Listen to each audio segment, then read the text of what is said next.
Magandang gabi sa ating lahat. Narito ang weather update sa araw ng Sabado, December 23, 2023. Kung makikita po natin dito sa satellite imagery, yung mga kaulapan po tayo dito. Ito po yung tinatawag nating northeast monsoon or yung hanging amihan. Kung makikita po natin, malaking bahagi ng Luzon ang naaapektuhan nito. Kaya asahan natin dito sa may Cagayan Valley, Cordillera Administrative Region, Aurora, pati na rin dito sa may Quezon, na makakaranas sila ng maulap na panahon na may mga pagpulad.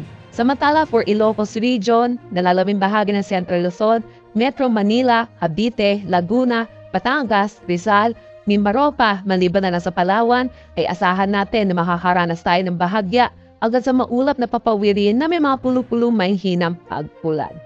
Yung easterlies naman natin o yung mainit na hangin na nagagaling sa dagat Pasipiko ay patuloy na umiiral dito sa may Palawan, Bicol Region, kabuuan ng Visayas at Mindanao. Kaya asahan natin na makakaranas sila ng maaliwalas na panahon na may mga chance ng isolated rain showers at mga localized thunderstorms lalo na sa hapon at sa gabi.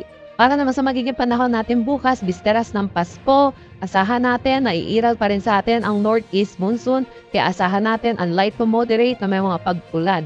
Samantala, para naman dito sa Palawan, asahan natin na magiging maaliwalas pa rin ang kanilang panahon na umiiral ang easterlies. Para sa Metro Manila, maglalaro ang temperatura between 24 to 30 degrees Celsius, Lawag 24 to 31, Tugigaraw 21 to 25 degrees Celsius.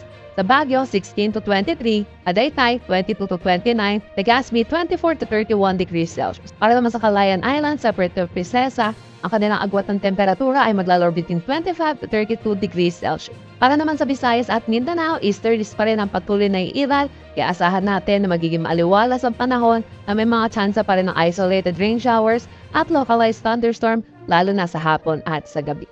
Sa Iloilo, maglalaro ang temperatura between 26 to 31 degrees Celsius, Cebu 25 to 31, Tacloban 26 to 32 degrees Celsius. Para sa Zamboanga, 25 to 35 degrees Celsius, Cagayan de Oro 24 to 30 at Davao 24 to 33 degrees Celsius. Yung mga nakataas pa rin tayong gale warning sa coastal waters ng Batanes, Cagayan, Ilocos Norte, Ilocos Sur, La Union, Pangasinan, Isabela, Aurora, Northern Quezon, Calaguas Island, Catanduanes, Albay, Sorsogon, Northern Samar, Eastern Samar at Kalayaan Islands. Kaya pinapaalalahanan po natin mga kababayan natin mangingisda at may mga sasakyang maliit mandagat na delikado po pumalaot sa mga nasabing coastal waters. Para naman sa magiging panahon natin sa susunod na 3 araw sa pining syudad ng ating bansa, dito makikita natin sa Metro Manila, Baguio, Legazpi or Luzon, iiral pa rin sa atin ang northeast monsoon or ang hanging amihan.